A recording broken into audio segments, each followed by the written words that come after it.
situation of American Muslims is very important to our society and also to the Muslim world. Many of us who travel abroad feel that American Muslims are seen as the microcosm of US Muslim relations. And the rise of Islamophobia in this country and the erosion of civil liberties have been very damaging to us being American Muslims. And I'm sure some of our friends here, speakers, will address separate issues. But on a positive note, it is very important. We are encouraged by this historic step that Mr. Obama has taken, and we would like to see more efforts built to bring peace and justice in the Muslim world.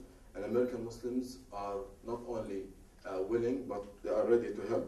We are assured and humbled by the statement that Mr. Obama said that America, and I just paraphrase, has never and will never be at war with Islam. I think this is a very important message to the American people and to the West and to the Muslim world in general. Just a quick comment on the poll that the Washington Post released today.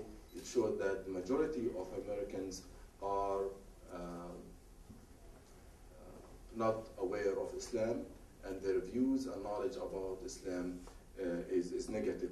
And that's due to the serious lack of information about Muslim Americans and Islam in general, and the Islamophobia that's just growing in the country. We ask the political leadership and the religious leadership and civic leadership to look at American Muslims not as suspect community, but as partners. And we hope that Mr. Obama, when he comes back, he will rebuild relations with the Muslim community and to have honest partnership that's based on cooperation, not confrontation. Thank you very much, and I will entertain your questions after the speakers are done. Thank you very much, Mr. Awad. Our next speaker will be Dr. Agha Saeed. He is with the American Muslim Task Force.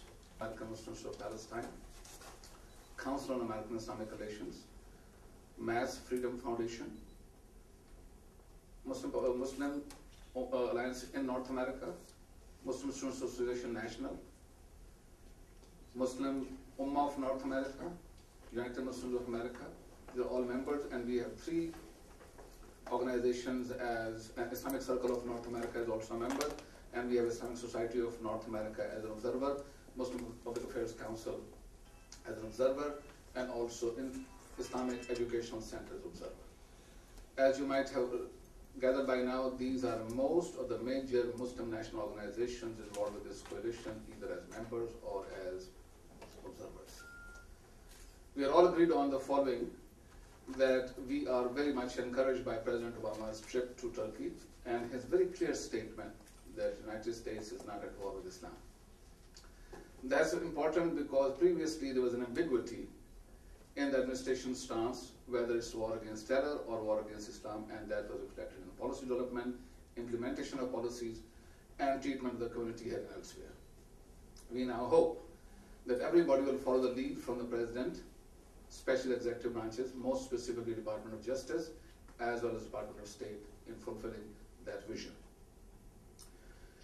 We do have some concerns, and I will highlight those concerns by recalling what Arnold Toynbee, after writing history for 30 years, concluded. He said, I've just concluded I had an error for 30 years. Because history does not evolve on the basis of cause and effect. He said it evolves on the basis of challenge and response. Cause and effect are fixed and determinate and predictable. Challenge and response are fluid, creative and predictable. So the challenge that we are facing now, we see President Obama capable of making a far more creative response to that, and we want to be partners in that response. And to be full partners, we want to have an honest discussion with our leadership in this country, and we want to call their attention to problems faced by the American Muslim community for the last 8 years.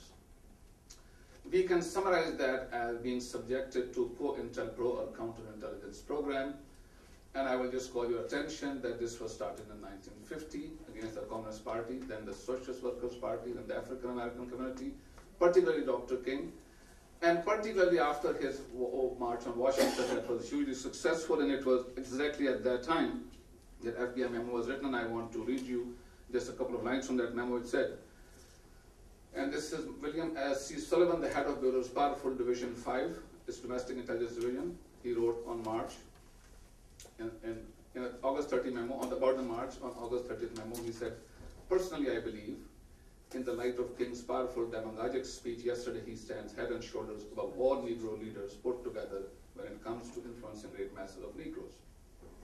We must mark him now, if we have not done so before, as the most dangerous Negro of the future in this nation from the standpoint of communism, the Negro and national security. So if it has been done to far better individuals than I can claim myself to be, we take then great confidence in the fact that, as Thomas Carlyle has said, no lie can live forever, and the lie that being told by the Muslim community in this country will not stand forever either. But I do want to summarize the essence of COINTELPRO for you. The essence of COINTELPRO is 6 points.